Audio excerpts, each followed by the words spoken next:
Jesus wept. This is known as the shortest verse in the Bible, that Jesus wept. It's in the Gospel of John in chapter 11. And the scene is when Lazarus dies.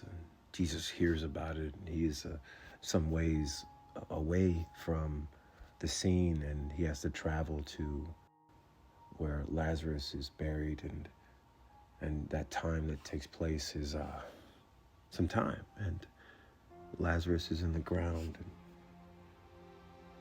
and he gets to the scene, and he sees those that are crying. He sees those who are mourning this death, and the text says that he's literally indignant. He's moved with emotion. I said all this to say this, right?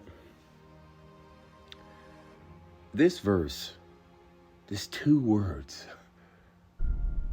John couldn't have anticipated that would be so instrumental in my healing, have helped me tremendously.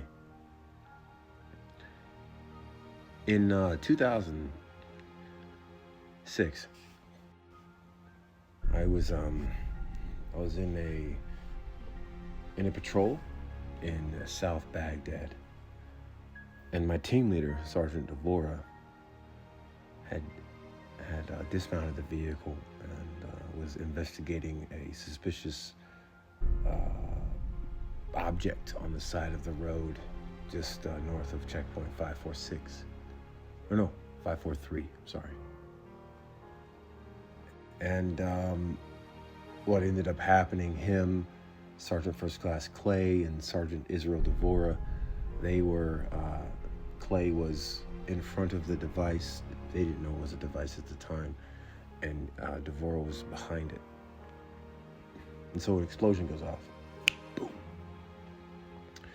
The projectile that proceeds from the front of the explosive device is purposed to penetrate the armor of our Humvees. It is what's called an explosively formed projectile, or an EFMP. It's a very hot, molten piece of metal that cuts through armor like butter. And so when it cut through Clay, it didn't really have much resistance. It went straight through him. And Devora was behind it.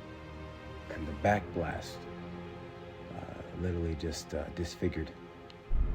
And that's putting it lightly. It took off the front of his body, essentially. When I got to Devora, his esophagus wasn't there. And the sound of breathing when you don't have a throat is something you never forget. And I, as an unbelieving man, but knowing that there is a God, at least from my perspective, I was convinced that there was one. It's normal to ask God, why? Why?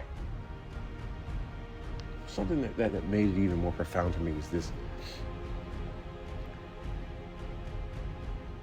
The man wasn't even a citizen of the United States, and he was defending the Constitution of the United States. This was my team leader. This was my leader. This was my immediate first line supervisor. This was the man that I looked up to. And he died.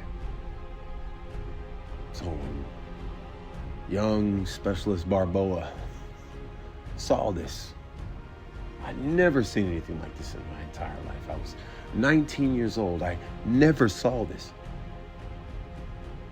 Any man would question, Lord, why? Why would you take him? Why would you allow that to happen to him?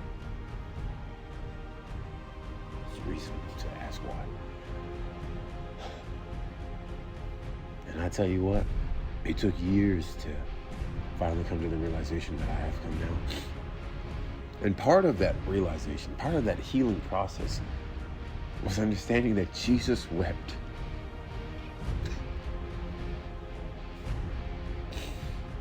He wept.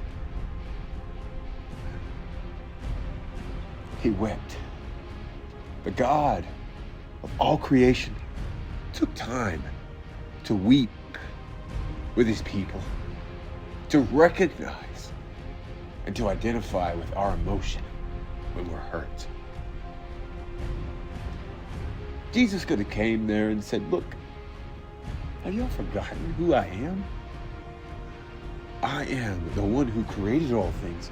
I can snap my fingers and Lazarus will be back and all of this anguish will be gone. And no, he doesn't do that.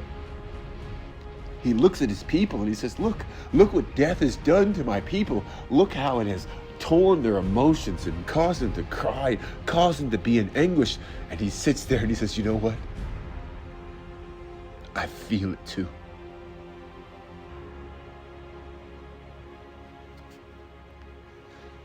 The writer of Hebrews tells us that we have a high priest that can identify with our weaknesses. I have to think about this moment where Jesus wept. And though in this moment, I don't have an answer as to why my friend died. But I know God cares. And I say all that to say this.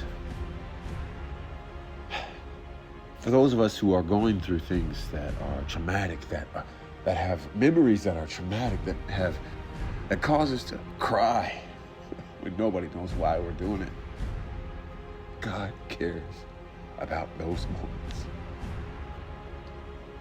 He cares about it. And Jesus wept.